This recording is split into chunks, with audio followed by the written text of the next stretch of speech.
And the Gatlin Brothers. Opry audiences have the best taste in the world when it comes to country music. They represent every state in the Union, and I'm a songwriter. I may feel that a song is special, but it takes an Opry audience to let us know that it is. Neon humming on Lower Broad, coffee steaming at Tootsie's back door. Y'all pull up a chair. This week in country music history takes us to Nashville radio rooms, the Ryman's wooden boards, and a Kentucky daughter who wrote her life plain as a pie safe. Let's start at 7 o'clock on October 5th, 1925. Downtown Nashville, 5th floor of the National Life and Accident Insurance Building. Call letters fresh as paint, WSM. We shield millions. They flipped the switch and 6:50 a.m. lit up the night. And a month later, that little WSM barn dance folks were crowding the lobby to hear would earn a new name, the Grand Ole Opry. It wasn't fancy, just microphones, a window, and a notion. But that signal carried fiddles and jokes and testimonies across half the country. If you've ever waited on a chart call, you know the sound I mean. Warm as a Philco, strong as coffee. That sign-on, October 5th, 1925, built the front porch that country music still sits on. Slide a couple blocks to the Mother Church, October 2nd, 1954, the Ryman Auditorium.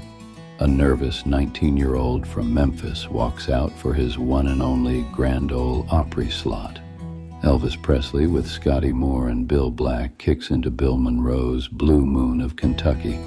Not the high lonesome waltz, but a slapback rockabilly shuffle that rattled the pews. Now, accounts differ on what was said afterward. Some folks swear the Opry brass told him to go back to driving a truck. Others say that's grown in the retelling.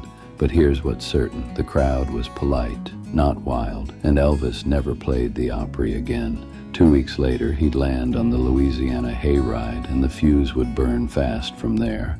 That one October night, it's a hinge in Grand Ole Opry history, country meeting the oncoming storm and trying to decide what to do with it. Now, out Highway 70 to Bradley's Barn, Mount Juliet, Tennessee. Loretta Lynn walks in with a notebook and a life she's not afraid to name. She'd cut coal miner's daughter the fall before, but on October 5th, 1970, Decca sent it out as a single. 3 minutes of butcher holler, lard buckets, hand-me-downs, the sound of a lunch whistle, and it sailed to #1 on the country chart by December. That record didn't just top radio, it gave country music a mirror. The book and the film would follow, but that single is the seed. Rag-rug details, plain talk, and a melody you can hum, haul, and feed. If you write songs, you can feel Owen Bradley's air in the room and Loretta's pencil marks on the margin. Let me tuck in a quick chart and radio corner, since this week's got the right bones. WSM's Clear Channel boom, 50,000 watts a few years after sign-on, meant a boy in Nebraska could lie awake and catch Roy Acuff, then catch the farm report before sunup. That's how a local barn dance becomes a national habit.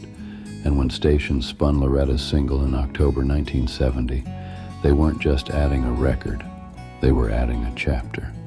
Opry and stage moments? You can't beat that Elvis story for a lesson. The Opry has always been a quilt. String bands, honky-tonkers, crooners, and every once in a while somebody brand new shows up and stretches the pattern. Sometimes the stitch takes, sometimes it don't, but the fabric holds.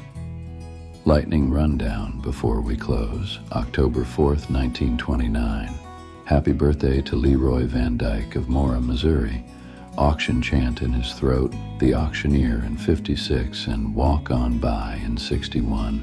One of the great country walkaways, smooth as pressed creases. And October 1977, Johnny Paycheck cuts loose with Take This Job and Shove It, a David Allan Coe write that every timekeeper in America learned by heart. Billy Sherrill at the board, epic label on the hub, and before long it's sitting 2 weeks at #1. That's classic country 70s, steel hot, boots scuffed, paycheck spent. So what ties all this together? Radio waves and wooden stages, WSM turning a city into Music City, the Opry deciding each Saturday what counted as country, and a songwriter from Kentucky proving the truest hit you'll ever have is your own life told straight. And if that 19-year-old from Memphis doesn't fit in one night, well, country's a long road. Sometimes you circle back, sometimes you don't, but the song keeps traveling. All right, y'all. That's This Week in Country Music History. Tip your hat to 6:50 a.m. Give Loretta a spin. And remember, the room changes. The circle stays the same. Give us a like, follow, and a comment on your favorite Loretta Lynn track.